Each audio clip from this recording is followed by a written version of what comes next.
The autumn sun had long since dipped below the horizon, yet the thick storm clouds covering the sky obscured any view of the full moon or stars.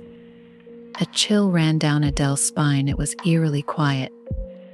The forest is always alive with sounds, whether it's the cawing of crows or the creaking of dry branches swaying in the wind. But now, everything was still, not in anticipation of a miracle, but in fear, as if something terrible was about to happen. Suddenly, gusts of fresh wind swept through the forest like messengers, tossing Adele's dark hair across her back, causing it to tangle and get in her eyes. She impatiently brushed the long strands away from her face and glanced at her friend standing beside her, who was dressed much more warmly. A cool breeze made the girls shiver. They exchanged glances, then turned their attention back to the abandoned house. This place had a sinister reputation, quickly becoming the subject of many frightening legends. Sometimes the stories were so unbelievable that even a child would doubt their truth. Adele preferred not to believe in fairy tales, so she had to work hard to uncover the history of this house. Once, a man named Alex Blackwood decided to buy land far from the city hustle and build a 2-story house. A large family once lived there: Alex, the father, his wife Mary, and their 5 children. They didn't live in great wealth, but they were in complete harmony with themselves and nature. Every week, they traveled to the local market to buy food and necessary items. None of them worked, leading the locals to believe the Blackwoods lived on an inheritance left by their parents. When they didn't show up at the market one Saturday, no one paid much attention. When they missed the second week, the townspeople began to wonder. It was only after a month that someone decided to check on the Blackwood family. To their horror, they found that the family had been brutally murdered. The walls were splattered with crimson blood. It had soaked through the wooden floor, and severed limbs and torn pieces of flesh were scattered everywhere. The police never discovered who committed the murders or why. Since then, no one had lived in the house for 60 years. Locals passing by, especially in the evening, spoke of shadows in the windows and strange sounds emanating from the basement. Adele believed these were just fantasies. However, now standing on the porch of the ominous house, she could feel its chilling energy. No matter how fast her heart was racing, she couldn't allow herself to flee. "Why did I promise to come with you and do this fortune-telling?" Adele asked her friend, who was also eyeing the door with uncertainty. Suddenly, the wind picked up, scattering yellowed leaves around. Then, a bright flash of lightning illuminated the area, causing the friends to gasp in surprise. A deafening clap of thunder quickly followed. "Let's go inside. It looks like it's going to rain." Nika stepped forward and opened the door. The old, rusty hinges creaked as it swung open, releasing a musty odor. Adele turned on her flashlight and shone it inside.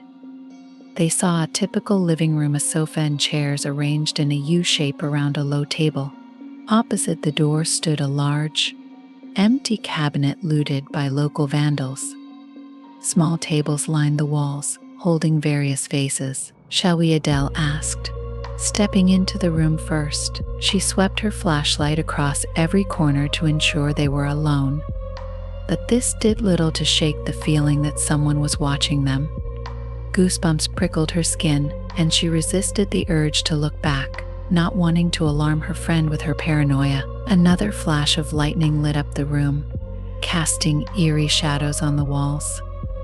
Adele thought once again that coming to this abandoned house on Halloween had been a terrible idea. Nika loved fortune-telling and did it on every holiday: Halloween, Christmas, New Year's. However, she was a bit of a scaredy cat, always asking her friend to join her for moral support. Adele smirked, finding it ironic that she was the one trembling with fear, while Nika curiously examined the antique cabinet, fingering the intricately carved wooden spoons. Don't even think about it, Adele said sternly, noticing Nika eyeing the spoons as if she wanted to put them in her backpack. Promise you won't take anything from this house. Promise, Nika grumbled. But then her face lit up with a mischievous grin. Shall we go upstairs? Michael said they saw a ghost of a man up there. You know I don't believe in ghosts, Adele scoffed, stepping onto the creaky wooden staircase. The sound echoed throughout the house. That's okay. My belief is enough for both of us. Nika gave her an encouraging pat on the back and hurried ahead, stepping onto the second floor first. The friends entered the room where, according to locals, the Blackwood family had been slaughtered.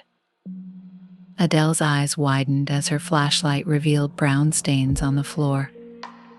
A nervous smile crossed her face. Nika, meanwhile, was examining the blood-stained walls. The realization that dead bodies had lain here for a month made Adele's stomach churn, and a lump formed in her throat.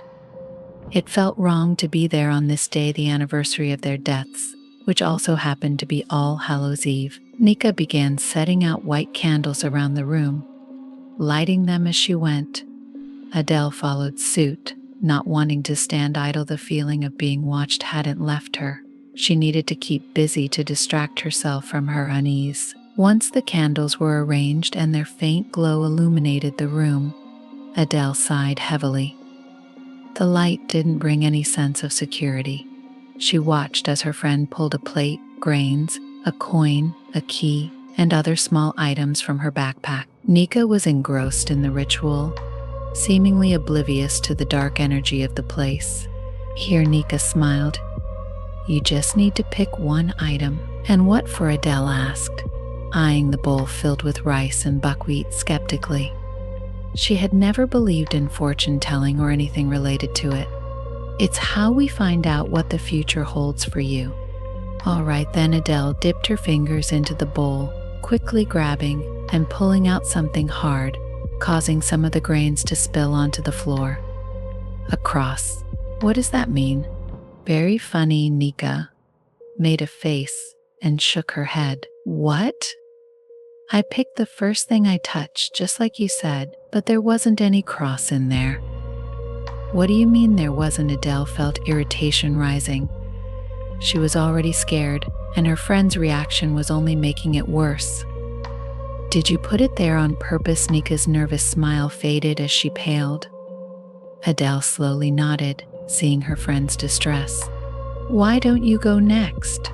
Nika plunged her hand into the bowl, scattering more grains than Adele had, and then pulled out a small seashell.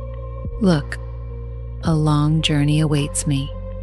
They say this fortune-telling always comes true. Try again, and no jokes this time. No thanks. Let's just start the chants and head home. I really don't like this place.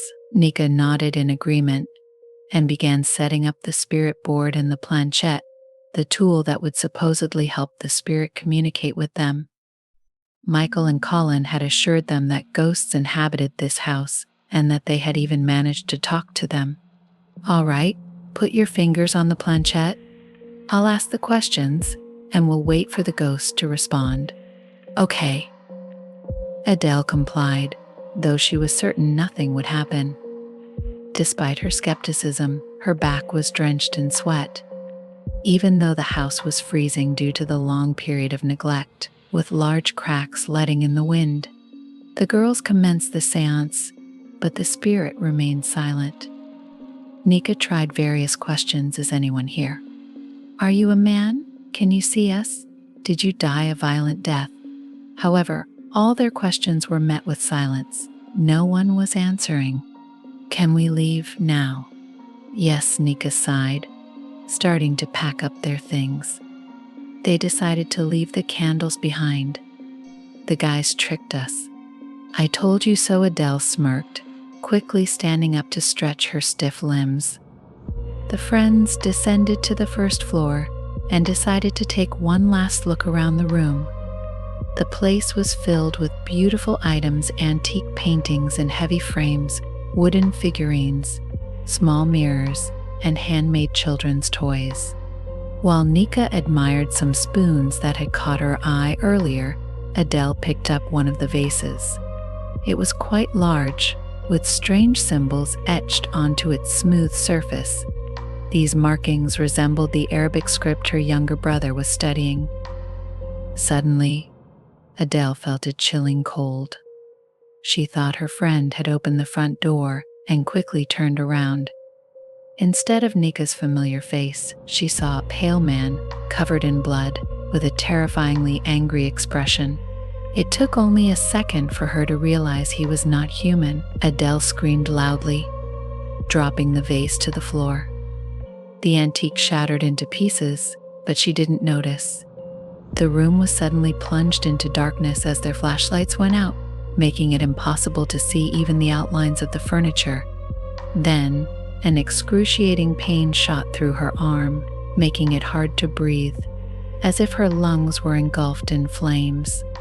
She screamed even louder, feeling the house shake violently, as if an earthquake had struck. Adele. Adele. What's happening? Nika's voice was filled with panic and fear. Nika. I can't see anything, Adele cried, trying to reach out to find her friend, but her arm was grabbed tightly by an unseen force. Oh God, help us, Adele. You're scaring me. Nika stood frozen, tears streaming down her face. I'm so scared. I feel like I'm going to die of fright. The house gave one final, violent shake, throwing the girls to the floor. Adele felt the darkness begin to lift and the grip on her arm loosen. When one of the flashlights flickered back on, she grabbed it and rushed to Nika, who lay on the ground, sobbing uncontrollably. Please pull yourself together. We need to get out of here. Adele grabbed Nika's arm and helped her up. Nika was disoriented, her legs trembling and her arm throbbing in pain, forcing her to rely entirely on instinct. Clinging to each other tightly, they fled the cursed house. They ran through the forest, branches scratching their faces and rain soaking them to the bone. But they didn't care. The primal fear drove them to run as far as possible. Yet, the feeling of being watched never left them.